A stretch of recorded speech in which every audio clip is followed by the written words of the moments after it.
Hey there, y'all. I'm Juliette Miranda, and welcome to Bourbon Soak Live, the best place to be on a Monday night for cocktails and conversation. And of course, David, the producer. Of course. How could you forget me? Well, nobody could forget you. Well, you couldn't get this damn thing started without me. So remarkable. Now, we're doing things a little bit differently tonight, y'all. I don't know if this is a good idea, a bad idea, or just completely worthless. But in addition to being live on the YouTubes right now, we are also live on the useless and worthless Facebook. We are. Woohoo. Yeah. Who would have thought? David, the producer's getting all fancy back there. You're actually producing something. Retract that. So tonight we're going to be talking about the dumpster fire that was 2020. And let me just put this out here right now. We're keeping it focused on pop culture. So if y'all bring in anything that annoys me, I'm shutting it down hard.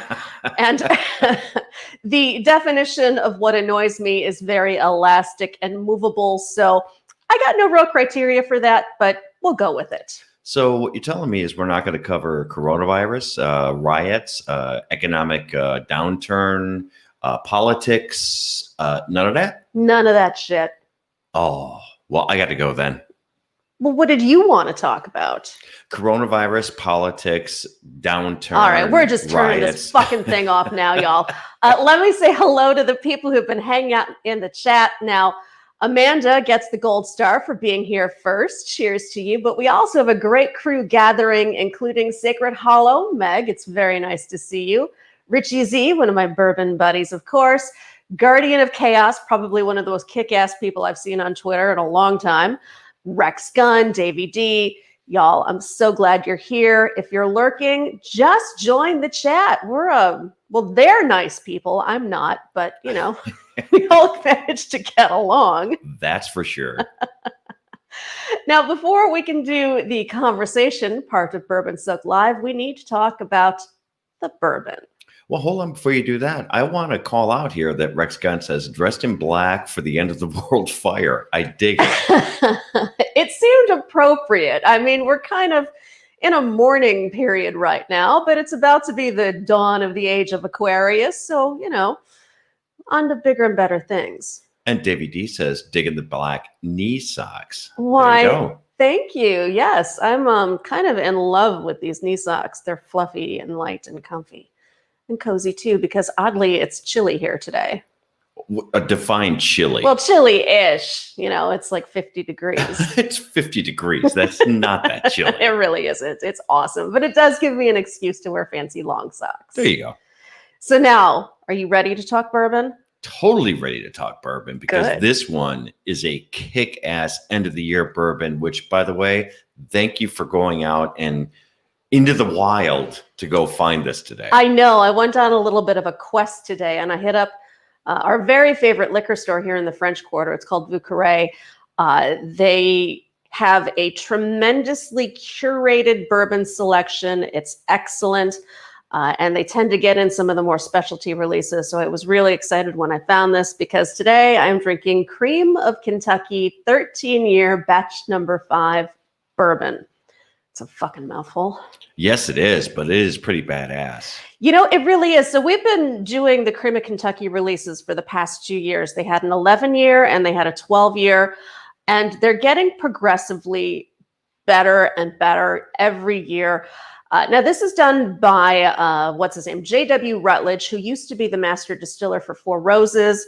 We don't know the mash bill of this, but I got to say, this guy really knows how to pick his bourbons.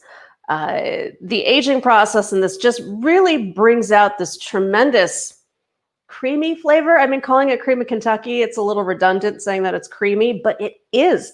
It's so fucking smooth. It's got this like buttercream frosting flavor to it. That sounds ridiculous, but it's just smooth and sweet with just the right amount of spice on the back end. I'm in love with this shit. I really am. What about you, David, the producer? I love it. It's such a good bourbon. It's easy. It goes down easy. It is pricey, but it's worth checking out at least once. Yeah, that's the thing. And I struggle with this a lot. Now, the MSRP is $120. I know. I got this bottle for right at that price point. It's delicious. And if you want to spend the money on a quality aged bourbon, I say go for it on this one. Anything more than 120, though, is just ridiculous. You really don't need to pay that much for it. So if you see it on the aftermarket for anything over that, I've seen it for 170. I've seen it up to 200 in some places, which is just sheer stupidity.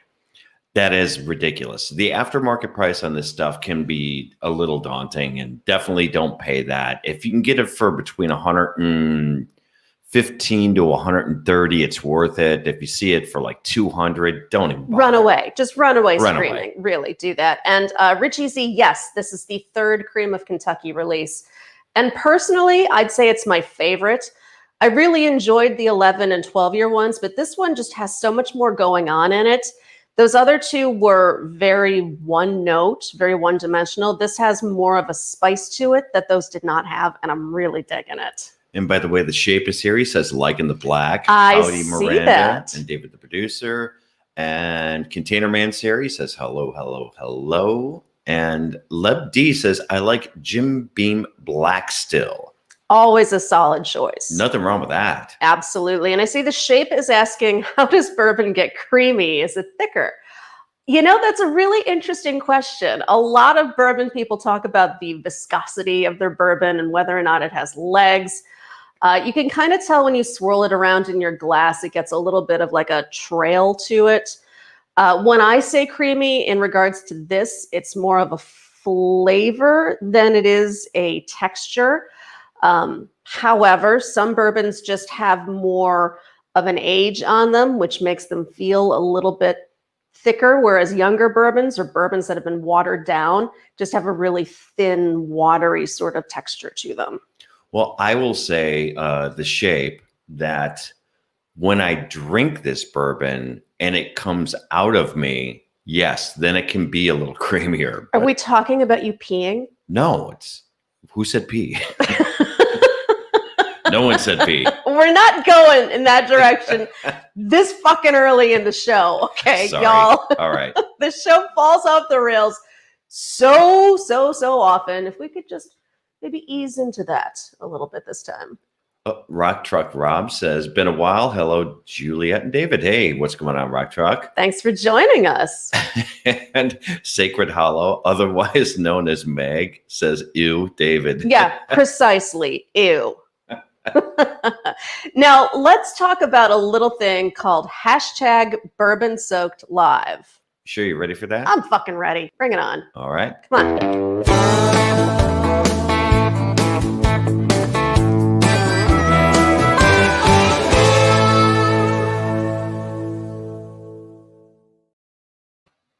This is our little getting to know you routine. All you have to do is snap a photo of yourself, of what you're drinking, whatever it is you've got going on right now as you're watching Bourbon Soak Live. Post it to the Twitters using #BourbonSoakLive. Make sure you spell it correctly, and we will feature you on the show like you're some sort of fancy pants. That's right. We have the Twitter page up right now. So if you just post something to #BourbonSoakLive, whether it's you in a cocktail or you burning down a 2020 calendar, we would totally be up for that. Raging dumpster fires, it's all good. Now I see Guardian of Chaos has a question asking for my thoughts on the alleged top watering holes in the French Quarter, Bourbon Street Balcony, Razoo's Famous Door, Bourbon Pub. Bourbon Street's kind of a tricky thing for me. I have affection for it because I just enjoy the seedy nature of it. However, Bourbon Street bars are exactly what you think they are. They're all dives. And those particular ones, it's kind of like rating grains of salt. They're all kind of the same. They really are. Guardian of Chaos, though, his question was in the French Quarter. That's what I'm saying. But you said Bourbon Street. Those are all Bourbon Street bars, though. Oh, I didn't put that together. Yeah. Okay. Yeah. Yeah. So, Interestingly enough, that the two top bourbon bars rated in New Orleans are actually just outside the quarter. Very true. Yeah. One is called Barrel Proof, and that's in the Garden District. Yep. And that one's spectacular. And the other bar that we really enjoy is called Jewel of the South.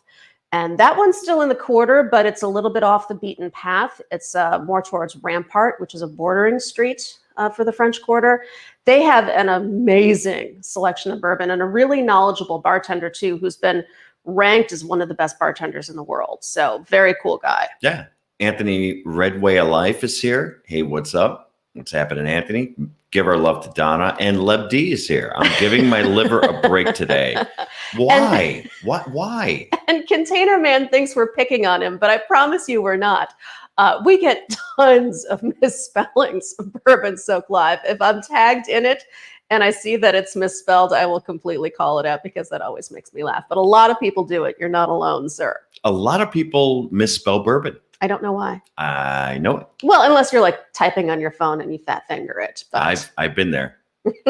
So what do you say we get into our official takedown of the worst of 2020? And just as a comparison, we're also later in the show going to be talking about our favorite 2020 moments. But we might as well start with the good shit first, right? Let's start the roast. Do you want to start with the good shit or the bad shit? No, let's start with the bad shit. The bad shit of 2020. Okay. I will start with an odd one. All right. What have you got? I don't know if it's bad, but it really freaked me out. You know that piece of metal that ended up in the desert? Oh, right. That weird. What, a monolith? A monolith. Yes. Yes. So the monolith first showed up in, I think it was Arizona. I could be wrong in the state, but I knew it was somewhere west. You know, it was Utah. Good call. It was Utah. It ended up there. It then mysteriously disappears and then ends up in another state for a couple of days, disappears from there and never returns. You want to look at it and be like, not now, monolith. I have enough going on in my life. Well, I don't know if that's a worse thing or just it really fucked me up. Because I know, didn't know what to think of it. You were really disturbed by this. I swear, y'all, David, the producer, was about to like huddle underneath the blankets. I put on my tinfoil hat and I'm like, what the fuck? Yeah, I mean, you were calling upon our alien overlords to rescue you. Right? Exactly. That was a weird, and I would consider it one of my worst moments of 2020 outside of the standards. Well, Sacred Hollow is saying, all hail our new overlord, the monolith. That's right. Yeah, no, fuck the monolith. That thing is terrifying, and I don't want it to come back. Did you see there was also an underwater ghost village somewhere that was discovered? Yeah, I forget where. I want to say... Are you reading the Inquirer again? No, it was an actual news story. Yeah, some like lost at sea underwater village thing. Maybe they were likening it to Atlantis. I don't know. But of all the weird fucking shit to pop up on the radar this year, where did that come from? I have no idea, but I think The Shape has the best story of the day so far. Tell me. Did you know, as a roofer, I worked on Maker's Mark in Kentucky on their roof. Had a buddy chop 2 fingers off that day on a sheet of metal. I want to drink from that batch of bourbon. We call him 8-finger roofer. Boy, I fucked that joke up. You really did. You almost had that. Almost had it. Now, The Shape is saying that a YouTube channel filmed themselves planting the monolith in Utah. Is that true? I didn't know that. Well, The Shape would know. The Shape is very good. The Shape is the best debunker I know. Debunking this shit. So are people just like unpacking this thing and then hauling it off to different places? I have to know. I mean, what else do they do with their lives? I mean, do they also stage chupacabra sightings? Maybe the what's that winged beast? I think from Pennsylvania. I don't know. Ooh, but I got a joke for The Shape. Hold on. Oh Lord. It's when your buddy, the roofer, when he orders a bourbon and he orders 2 fingers, does he do this? Hold on. Running behind the camera. Oh, David, the producer, is on fire tonight. I got a little something. Wow. Thank you, Anthony. Redneck Way of Life, the Jersey Devil. I couldn't think of that thing. The Jersey Devil. Yep, you got it. And they say that they found this year, another of the worst of 2020. They found a new dragon. A dragon? Yes. Where? I want it. Some people that dig up fossils found a new version of what they're calling a dragon, which it's really a kind of it's not a variant alive. of a variant of the what were the flying David Tyrannosaurus, not Tyrannosaurus, right? Pterodactyls. Pterodactyls. Thank Pterodactyls. you. Jesus Christ, I'm Lord. Brain fart. Speaking of wacky animal shit, I'll tell you the one thing I truly hated this year was on Netflix. It was called My Octopus Teacher. It was seriously a documentary about some asshole who falls in love with an octopus. And it's all like pretty and underwater and all that, but fuck the octopus. These things scare the shit out of me. And if we're not careful, they're going to take over the world. You're worried about octopus. And I do not trust those 8-legged fuckers. They don't have legs. They have tentacles. Whatever. They're covered in suction cups that could literally squeeze you to death. They're not. Have you seen one open a jar? I've seen one open a jar. I've seen them walk on land. Hey, have you ever seen what's in jars, like peanut butter and really good stuff that you'd want to eat? Yeah, I don't blame them for opening jars. You will not be singing that same tune when one of them is unscrewing your head. You know what I would rather watch, though? What's that? Okay, Sacred Hollow. You have to let me know if you've seen this guy. It's this guy on YouTube. I think he's from Nova Scotia. He's the raccoon man. He has like 30 rehabilitated raccoons in his backyard. And he feeds them hot dogs and he posts videos of it. They're like 30 minutes long. It's just him surrounded by his little raccoon buddies, like just hand feeding them hot dogs. Now that is entertainment. Well, and I have to call this out with Guardian of Chaos because this year was a shitty year for people that have passed, right? So Charlie Daniels this year, Eddie Van Halen, Alex Trebek. Yeah, Alex Trebek. Regis Philbin. I didn't even know he died, actually. Regis Philbin died? Yeah, I didn't even know. Huh. Kobe Bryant. That was tragic. He did not have a lifeline. Oh, Jesus.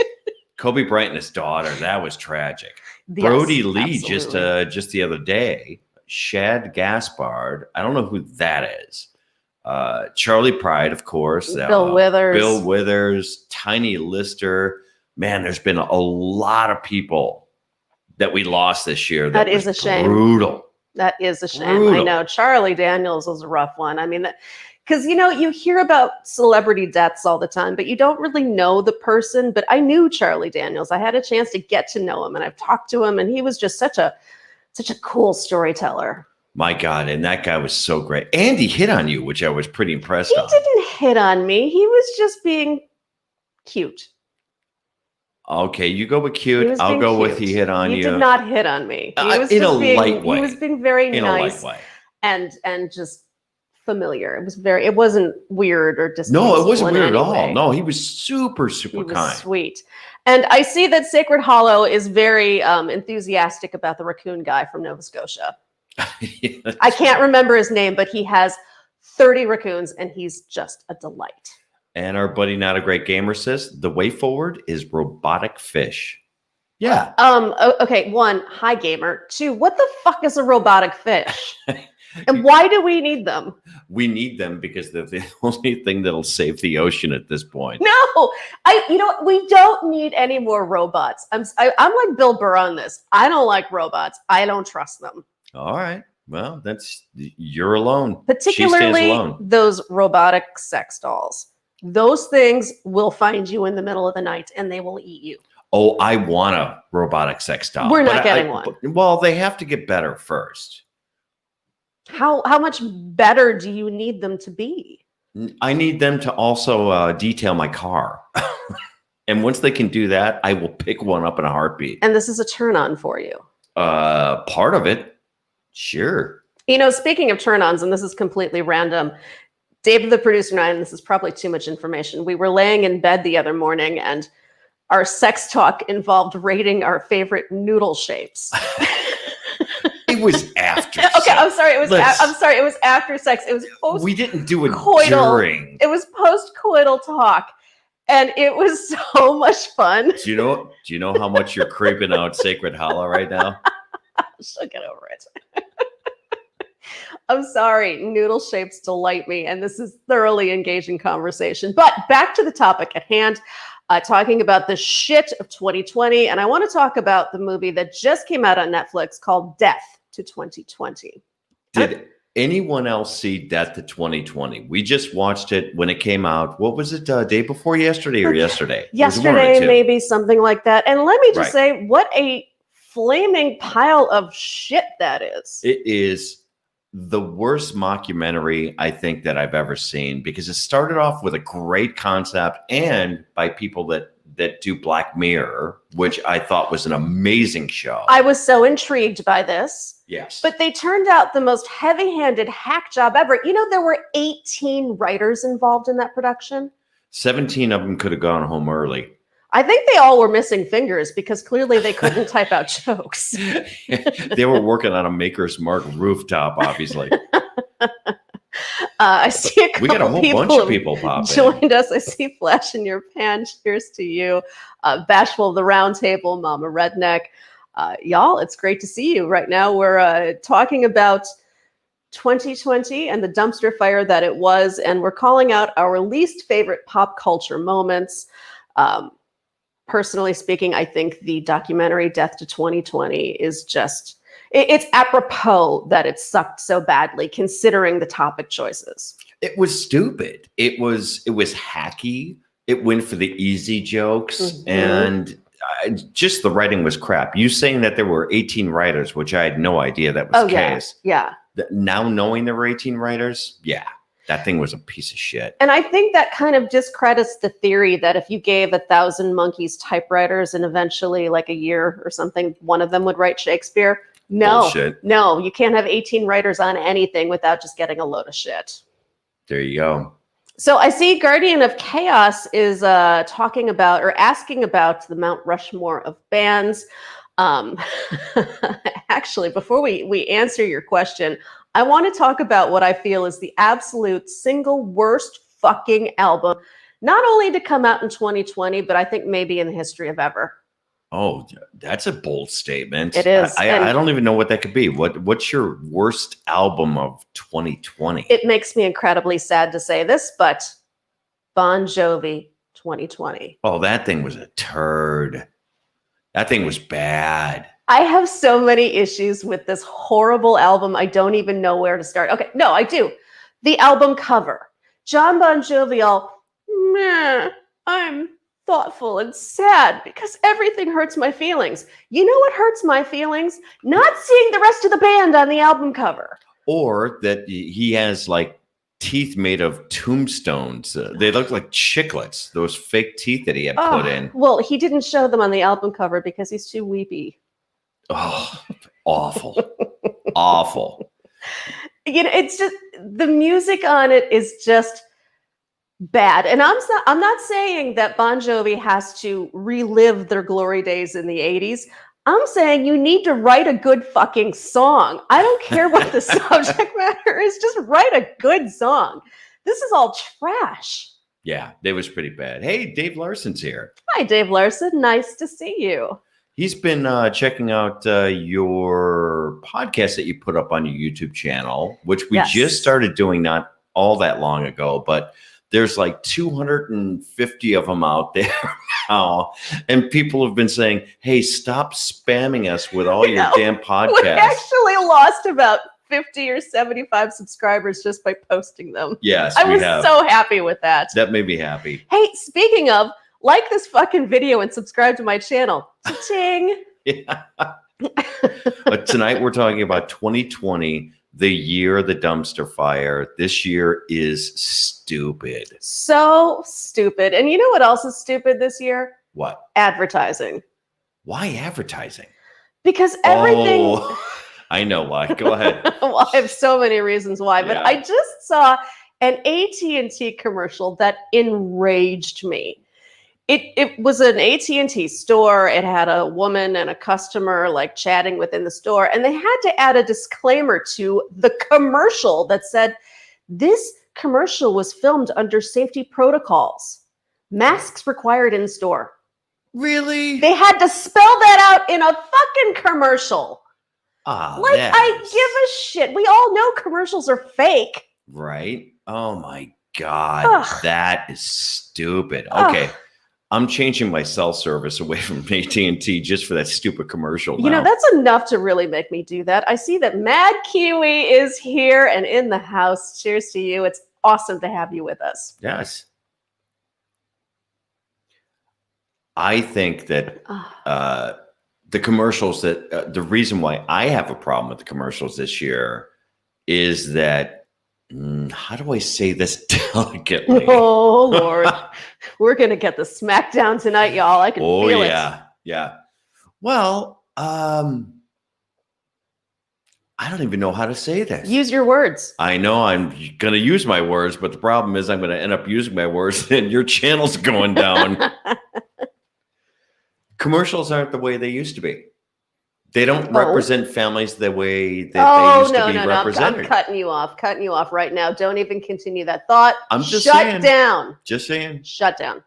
Mad Kiwi bought a bottle of Jim Beam Rye, and it's not too bad. You know, I've never had the Jim Beam Rye.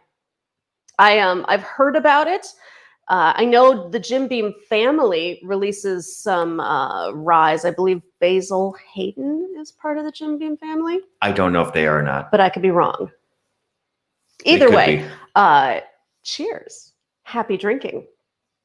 I see the thought. Pan. Here comes the thought, please. Yeah, you know what? I'm shutting you down right now, David the Producer. You know better. So... one thing that I particularly hate about this, not just this year, but like all of this decade, are feelings. Everybody has feelings. Of course, everyone has feelings, and everyone has to share their feelings immediately. The biggest demonstration of feelings this year that I hated beyond belief, that just sums up everything that I hate, would be that Gal Gadot Imagine sing-along video that she did. I don't even know what that is. How do you not know what that is? It was her and like a bazillion other of her, you know, actor and singer buddies. Like famous people doing did this? Lines or two from John Lennon's Imagine. Was that this year? Yeah. It's lost on me. Oh, it was just so stupid. One, none of these people can sing. Two, it looked like a hostage video. How so? It's all of them like singing into their phones, you know, like imagine there's no whatever. Imagine there's no freedom. They were sad because they were locked in their homes, and oh no, poor little celebrities. Tears. It was so okay, there was no thought put into it. There was no purpose to it, and it was completely stitched together in such a poor manner that it just it enraged everybody. I know why I know that video now. Why do you know that video now? Because Chrissy Mayer did a parody of it. Yes. And she got in trouble. And her parody was very funny. It was. What was it called? Kung Flu? It was like Hong Kong Flu-y or something like that. Something like that. Yeah. And she got in trouble for it? I don't know if y'all remember this. In 1991, a bunch of musicians got together and did a new spin on We Are the World, only they covered Give Peace a Chance, another Lennon song, right, to try and stave off the inevitable Desert Storm that was about to happen. And it's actually really, I mean, it's cheesy, and it's got like Sebastian Bach and Duff McKagan and MC Hammer in it. At least there was some thought put into it. At least it had a purpose. You know, they actually wanted to accomplish something with it beyond like showcasing themselves in really poorly lit video. Sure. That I appreciate. But this whole thing that Gal Gadot did was just so pandering. I got to go back and go check it out because I only saw the reaction video from Chrissy Mayer. So definitely have to go check that out. Now, we do have an entry over at Bourbon Soaked Live, the hashtag. Bourbon Soak Live.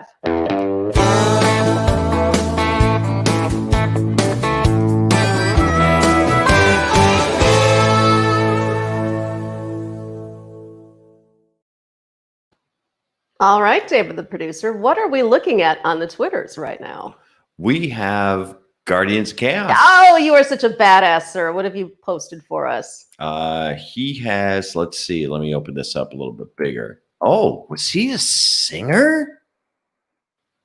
Look at that. He's got pictures of himself. Very cool. I don't know if he's singing or if he's just, oh yeah, because there's a band. Hold on. Hold, please. Let's take a look. There we are.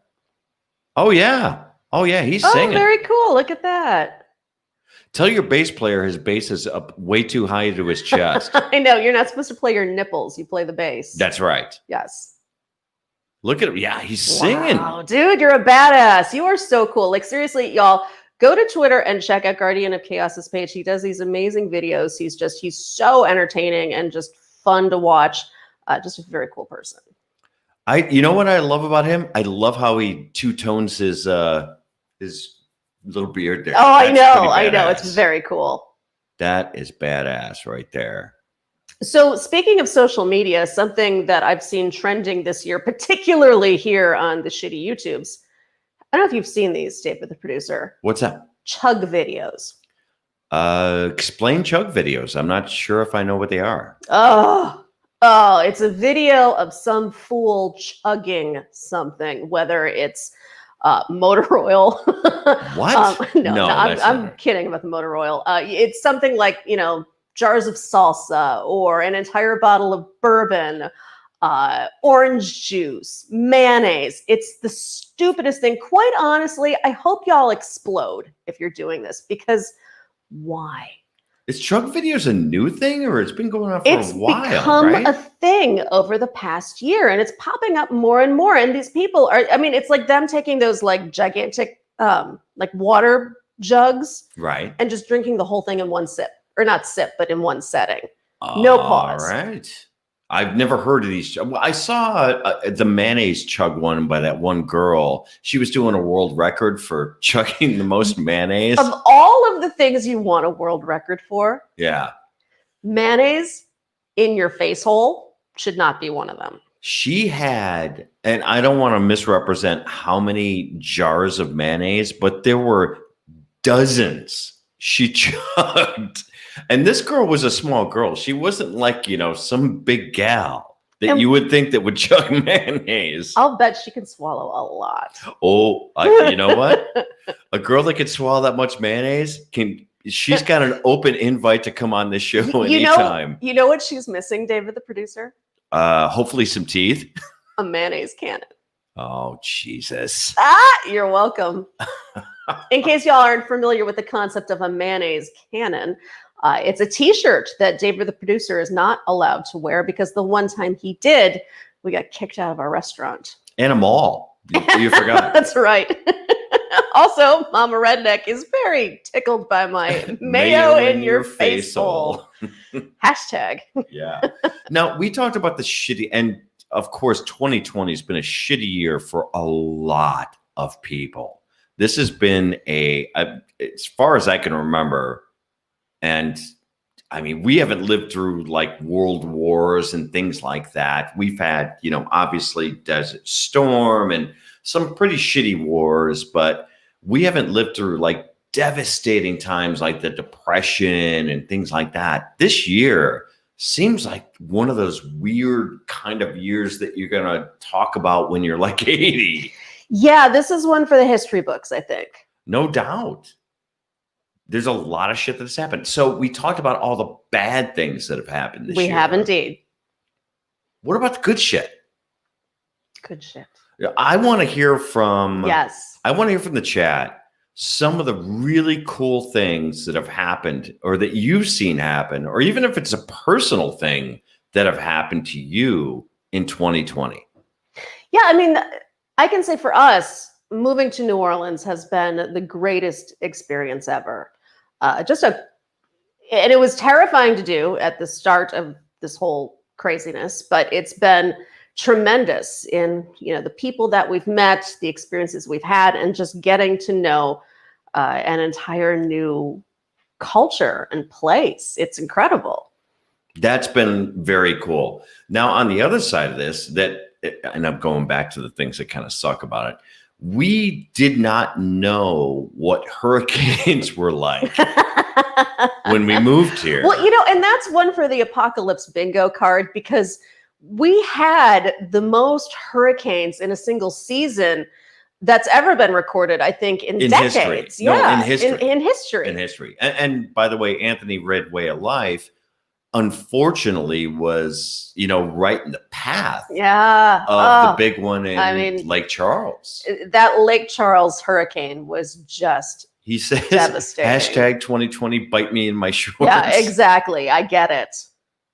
Guardian of Chaos says, what did I see during summer was an actual family and kids enjoying the outdoors for the first time in years.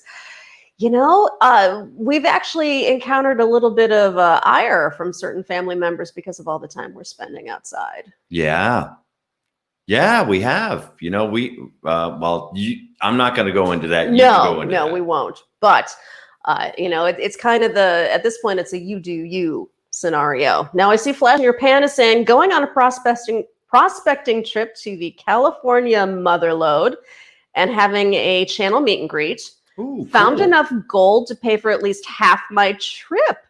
Sweet. That's fantastic. Oh my God. Congratulations to you. And by the way, Flash in Your Pan has an awesome YouTube channel about prospecting, and they talk about gold and about their different trips that they take. And it's a great channel. If you get a chance, go out and see our buddy over at Flash in Your Pan. I also see that Sacred Hollow is commenting and saying that they started a new business.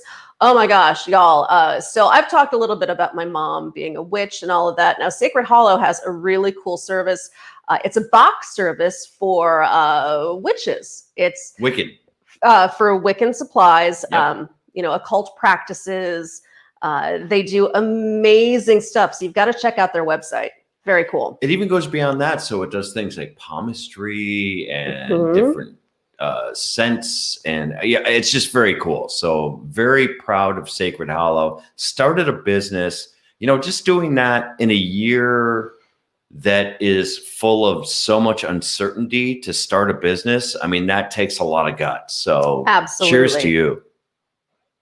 So let's talk about some of the things that we watched and saw in 2020 that did not suck. And I will say, and I'm pretty sure this happened in 2020, maybe I'm out of my mind, but the last season of Schitt's Creek. That was 2020. Yep. Y'all, I gotta say, as a writer, there is no better series on TV with character development.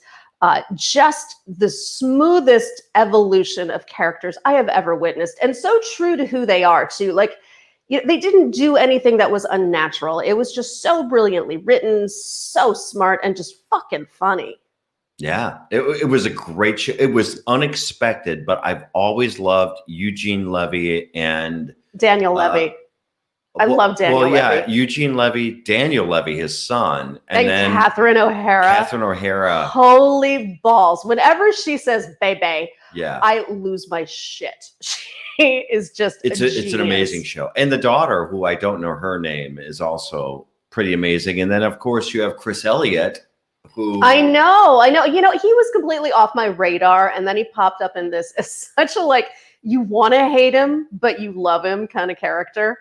That was one of my favorite TV shows, or at least season endings of 2020. Brilliant stuff. Ew, David. What's that? Boop. I'm sorry. I'm just having a moment. So here's something that really pissed me off was finding out that Netflix canceled Teenage Bounty Hunters. I'm trying to remember which show that is. You slept through quite a bit of it. I probably did. It's about these two twin girls who, in order to pay off a debt that they owed for crashing their parents' car, become bounty hunters. And there's a bisexual sub-story in it. The girls are cute as can be. They're badass. I mean, seriously, these are like gun-toting, badass, hot chicks. I mean, I'm all over that. So, Are they good? oh my God, are you kidding me? They're awesome. I remember the first like episode or two, but I forgot the rest of it by then. I can't believe this. Who are you? I don't know. Hmm. Oh. Guardian of Chaos says my wife finds that David's voice sounds familiar to her rabbit. No, he said it sounds similar. Similar to her rabbit on what does that say? You've got medium level. Medium. Do you know what a rabbit is? I know what a rabbit is. Crank up the bass, y'all. He is David, the producer. Pump up the bass. Guardian, I got nothing on you. Specifically size. You're a much larger man than I am, so I'm not going to fuck with you. Now, something else that we started watching this year that was completely unexpected that we enjoyed was The Mandalorian. I'm not a Star Wars fan. Y'all know this. I mean, I like certain sci-fi series, but I'm not like the crazy geek who is just all up in Star Wars business. But we started watching Mandalorian, and against every better instinct in my body, I completely fell in love with that stupid little pointy-eared green thing. I was set up to hate this show because, one, I'm not a huge Star Wars fan. I don't dislike Star Wars, but I don't like it. And when I found out they were coming out with a TV series, I'm like, well, I'm going to probably like that less because it's not going to be as well written as the movies, I thought, until it came out. And I'm like, oh my God, this is actually better than the goddamn movies. Now, and I'm digging it. Here's a reason why I also hate 2020 is because I read a review of The Mandalorian recently. I was doing a little bit of research. I wanted to see just more about the canon and where the stories are going. And I came across this individual review, and I found several that mirrored it. There's an episode in the new season where the little baby pointy-eared thing starts eating fish eggs. So there's this frog eggs. This frog character has laid the last dozen or so eggs that will carry on her clan for lineage. Yeah. Yes, exactly. Baby Yoda likes to eat them. Right. And this review actually trashed the entire series because they were pissed off that nobody pulled little baby Yoda aside to say, hey kid, that's really bad to do because you're going to be destroying an entire race of creatures. It's a series. And that's what made it funny. Is that's that why it was funny. He's eating the lineage. He's eating the lineage that may never pass, and he keeps just popping them in like popcorn. No, it's candy. He's like, oh, I want another fish egg, and they're like, no, baby Yoda. But they wanted somebody to actually sit him down and explain the ramifications of his actions. Fuck you. In other words, comedy is dead in 2020. This makes me sad. Comedy is dead. Now, I will have to say, and by the way, Anthony Red Way of Life says, love that show. When the mothership comes, David, you can stay, damn it.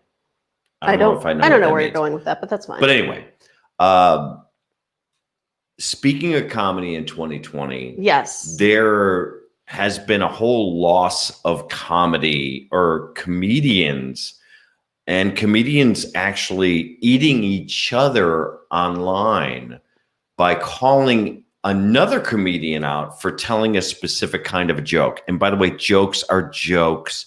That's the whole premise of comedy. Yes, comedy is meant to make you uncomfortable. That's actually the humor in it, is pointing out the discrepancies and the absurdities and the ridiculousness of our existence. And that's why it absolutely made me love Dave Chappelle's special in 2020. Oh my God, I heart him so hard. Dave Chappelle's because he gives zero fucks, none. He does not care. Mm-hmm. And he also defended comedy to the, nth degree, which is awesome. Yes.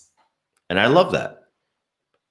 Yeah, and Sacred Hollow says, gotta love the cancel culture. Yeah, it's a thing, and it's a problem. And no one wants to hit it head on because they're afraid of getting canceled if they hit it head on.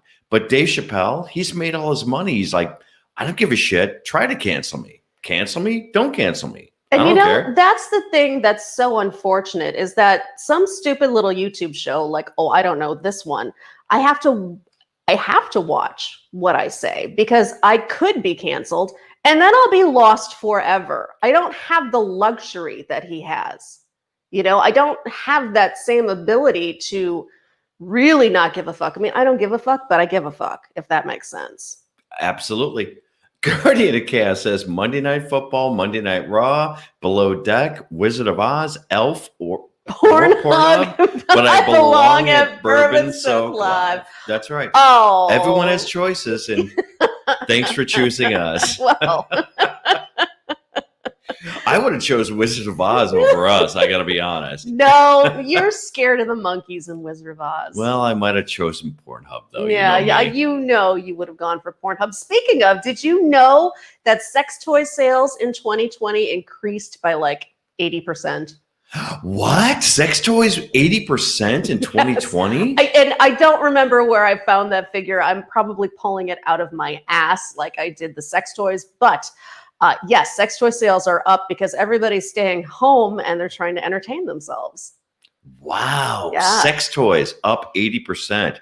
Boy, we got to pick some more up because we're behind the curve. Everybody is reporting that. Adam and Eve is reporting that. Stockroom is reporting it. And I saw also that, I think it's, what's that hardcore BDSM porn site? Kink.com. Oh, Kink.com. Yes, they also have seen an increase, I believe, in what do you know? subscriptions. Which I think is, I find this awesome and also a little sad that it took a pandemic and being locked in your house to encourage people to explore their sexuality. You should have been doing this a long time ago, people. Seriously. And Guardian of Chaos caught your little one-off comment of pulling it out of your ass. Thank you. Speaking of, I'm going to pour myself some more bourbon. I saw that Whiskey Ace joined us, and in case you missed it earlier, I am drinking Cream of Kentucky 13-year bourbon, and I love it. Oh, it is pretty damn good. If you can get it at the right price. It is eminently drinkable. Just don't overpay for it. Which is the stupidest thing to say about bourbon, I know.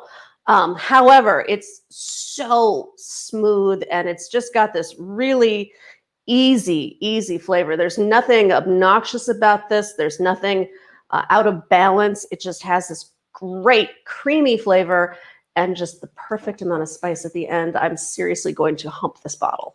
And by the way, I have to say that I've received a couple of emails from people saying, hey, you have to stop, talking about bourbons that are sponsoring your YouTube channel or your podcast.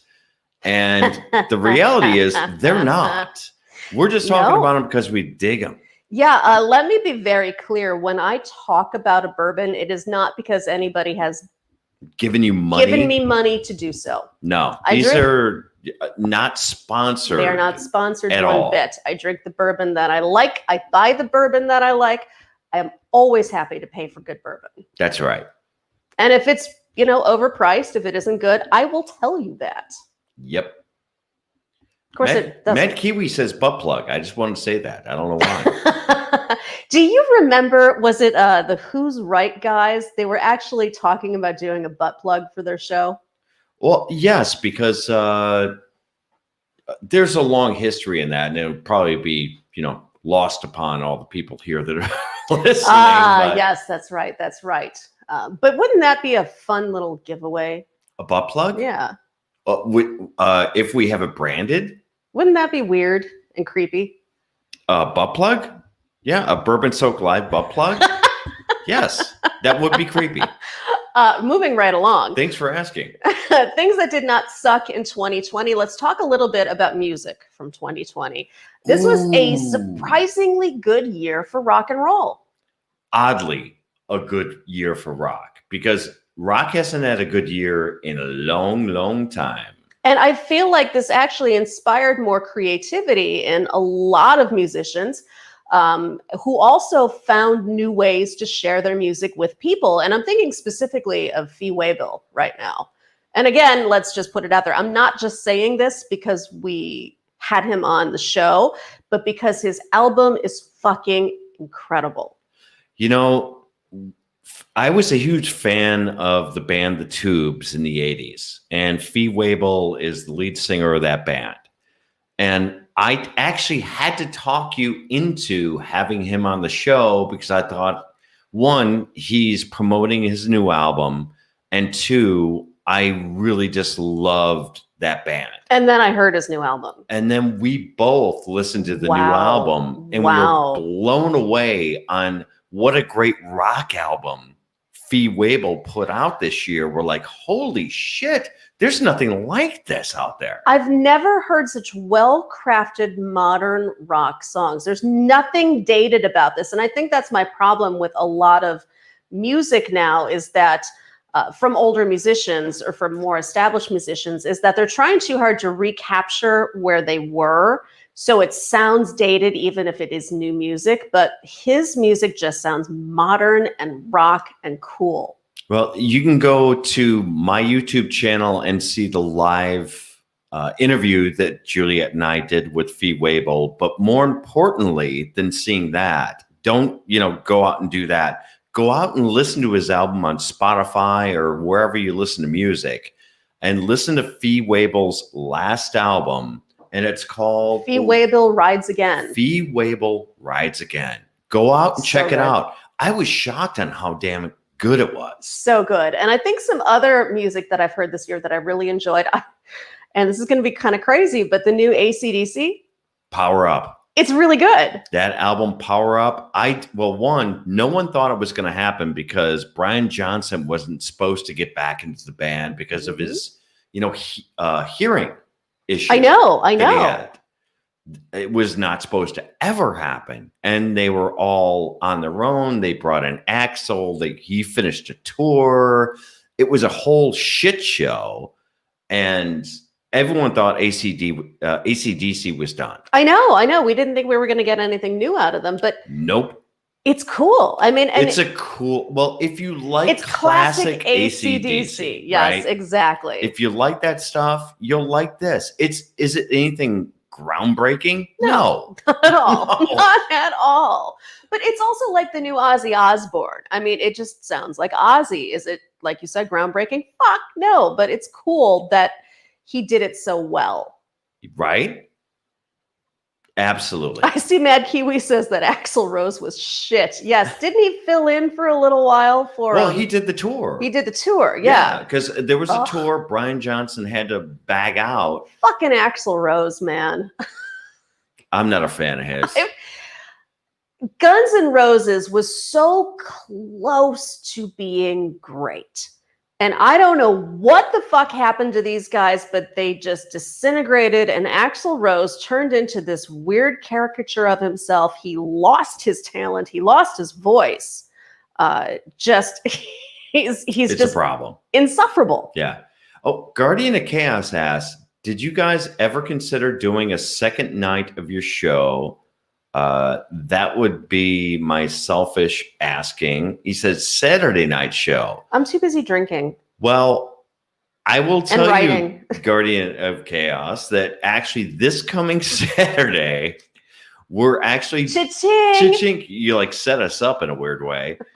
On my channel, on the David the Producer channel, we are going to be having two guests on the show. It's going to be Kevin Israel, comedian from New York, as well as Kevin Goatee, comedian from New York, good friends of ours.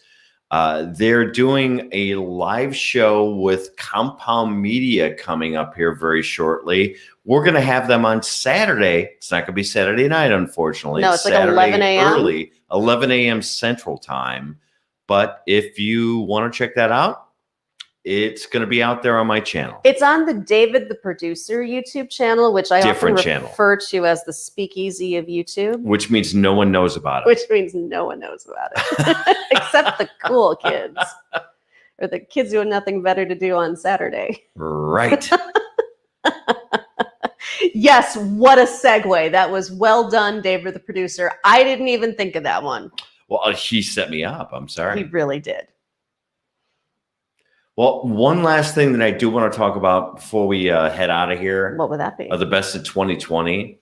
What were the best movies of this year? And I want to hear from the chat what they think before we give out ours. Oh, because I have two contenders for this. I really do. I want to hear, and this is, a weird year because obviously some went to theaters, some didn't, Right. some went straight to, to the streaming services. We've had more immediate access to new movies now than we've ever had. Which is going to be the norm, which I love about 2020. I love and I hate it because I actually really enjoy the experience of seeing a movie in the theater. Now, I mean, there are creature comforts of home that I enjoy having also, but there's something about the watching big movies screen naked, and yes, and being naked in public. And but no, as far as like for me personally, I think the best movie to come out. Hold on. Oh Lord. Let's wait because let's hold off on ours. Oh, so we don't want to bias anyone. So now we're just killing time. We're just killing time until somebody says something. No, we want to hear everyone's favorite 2020 movie that came out. What is Paul? We're just going to sit here and be silent until you type something that we can talk about. Then what to say when again to Kevin? Even Paul 2. I don't know what Paul 2 is. I'm sorry. Wasn't confused. Paul a movie about an alien? Paul was, yeah. Paul was a movie about an alien. Was there a sequel to that? Not yet. That I'm not aware of? I don't think so. Guardian of Case wants to know, does me watching Bull Durham about 100 times count? Okay, I gotta ask, why would you watch Bull Durham 100 times? I mean, it's an okay movie. That's good. Maybe? No, it's a good movie. Susan Sarandon as a sex symbol just doesn't work for me. I mean, Sacred Hollow, Tiger King, but not a movie. Yes. You know what? I was actually going to bring up Tiger King earlier as a TV show. Oh my God. That's right. We forgot about Tiger King. It had its own drama. It really did. It did. It was built like a movie in a weird way. And it just kept getting deeper and more fucked up every time you watch it. I mean, this weird hillbilly country singing tiger wrangler and some weird crazy hippie chick who's plotting to murder people. I mean, plotting to murder people and her husband, who may have. People are going, oh.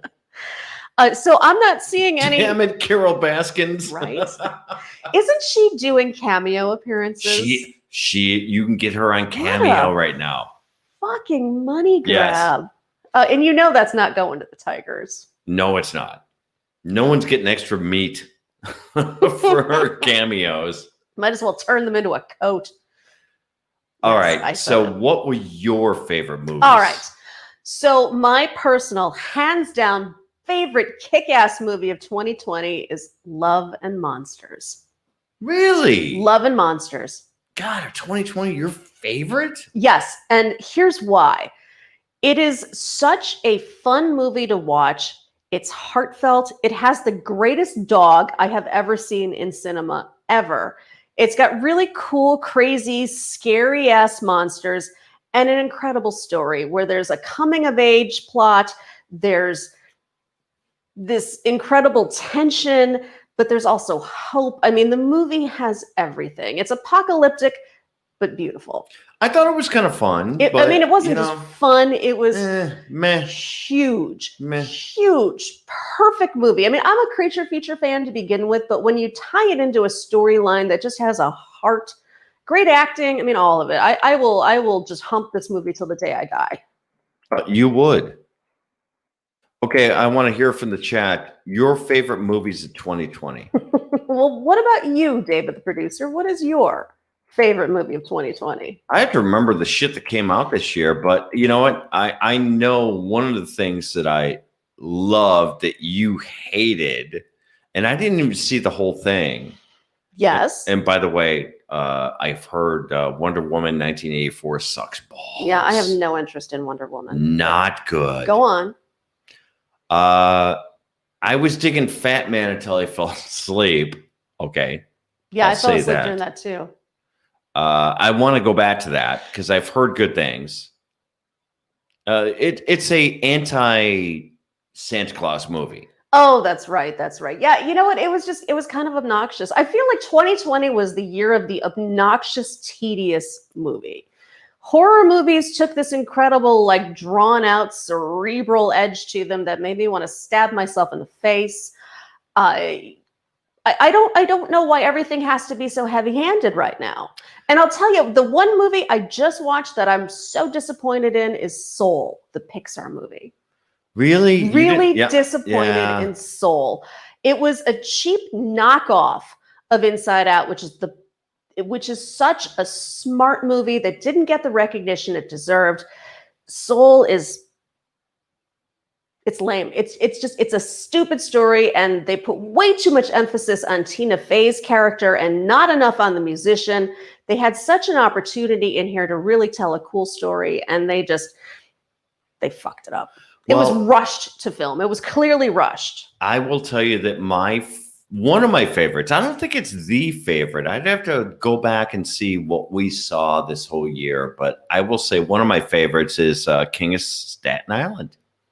I've seen so many horrible reviews of that movie. Some people seriously hated King of Staten Island. I know that. I know it's not critically acclaimed across the board, but I think, and I don't think that Pete Davidson is necessarily a great actor, but I love the story. I love the editing. I love the storyline. Yes, I agree. I love Bill Burr in it. He was amazing. That movie. I mean, I've always appreciated Bill Burr as a comedian, but to see him in a role where he had something beyond the angry Bill Burr character, beyond like the Family Guy Bill Burr, was really kind of cool. So although I think it was a little too long and it needed better editing and a much better ending, I still think it was a good movie. Yep. And Gemma's Journey Grace is here. Hi, Gemma. Hello. Nice to see you. She says Inside Out is a fantastic movie. Yes, it is. It describes about autism, and it does. Now, I see Sacred Hollow is calling out Christmas Chronicles 2. Boom! Okay, now hang on. Boom! Sacred Hollow, you've missed. You may have missed a conversation last week where I said, as Santa Claus, Kurt Russell is the most doable Santa Claus I've ever seen because Kurt Russell is just my sex god. But Christmas Chronicles 2, ooh, that movie sucked air out of the room. Magic of the movie. The original one is excellent. I loved that one, but the second one was just like a showcase for the elves, and who cares? That movie sucked. Also, Sacred Hollow says, David, I will destroy you. And well deserved. Well, now that David, the producer, has poured himself another cocktail, I'm getting the wrap it up signal, which is very contradictory, and I'm confused by it.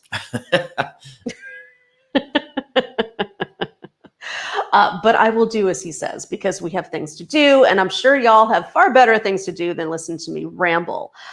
What I will say is, don't forget, I have a podcast. It is called The Unwritable Rant. It's a storytelling podcast. It is far more focused than this nonsense. And the current episode is kind of a Christmas hijinks, caroling gone wrong story. So you'll want to check that out wherever you listen to your fine podcasts. And also, it would be awesome if you could like this video while you're hanging out here right now, if you're digging what you're seeing. Subscribe if you're not subscribed. And I would say share on social media, but we're going to be done in a second. Well, you know what? It's really fucking easy to do all of these things. Also, we'll be on again next Monday night at 7 p.m. So, you'll be prepared. Awesome. Cha-ching. Cha-ching. And that being said, let me thank all of y'all who've been hanging out in the chat. We've had a great crew tonight. Guardian of Chaos, you're my hero. You're awesome. Thank you for being here. Sacred Hollow, it's about fucking time you started commenting in the chat. Some of my bourbon buddies like Richie Z, Whiskey Ace, Mad Kiwi made it to the broadcast. Cheers to you. Thanks for joining us. Gemma, it's always nice to see you. And Bobby Blaze just came in. Bobby Blaze just popped in. He's probably been lurking. He tends to do that. We love Bobby Blaze. Bobby And, you know, Blaze. it's so funny. We know Bobby Blaze, and we also have Guardians of Chaos, two guys in the wrestling field. Absolutely. Y'all are awesome. Who else do we have hanging out with us? I saw that Rex Gunn was here earlier. Hopefully he's been lurking in Mama the background. Redneck. Mama Redneck. Anthony Way of Life. Richie Z. I don't know if you mentioned Richie Z. Out, I think, but Container Man was here. It's hard looking at all these of the things. Round Table. We had also, oh man, it's so Flash hard in to your see. pan. Flash in your pan. Awesome to see you. I saw the Shape was here also. You know I love you, Shape. You are just the coolest guy ever. Shape was awesome. You got to check out his YouTube channel, y'all. By the way, the Shape is you have to see him to kind of appreciate what he does. He does a little bit of debunking. He does a lot of exploration into the paranormal. Just cool guy. Yeah. We have Dave also Larson. Dave Larson. Yes, and thank you for listening. Not to a great gamer. Podcast. Not a great gamer. Mama Redneck. Did we mention her? I believe we did. I don't remember. I don't know. And then, of course, our first person here, Amanda Bounce. Thank you for being here, y'all. And Davey D. Well, I think that's enough out of me. I'm going to put some more bourbon in my face hole and figure out what the hell we're going to talk about next week. If you want a little bit more of the David the Producer and me action, join us on the David the Producer YouTube channel this Saturday at 11 a.m. Central Time. We're going to have two comedians on, Kevin Israel and Kevin Goatee from the Gutting the Sacred Cow show. These guys take down sacred cow movies in a very funny way. And they've got a big special coming up that we're going to be talking about. So you'll want to check that out. In the meantime, you've been watching Bourbon Soak Live. I'm Juliette Miranda. Cha-ching. Cheers, y'all.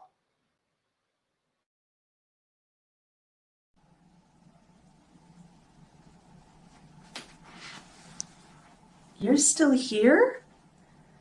It's over.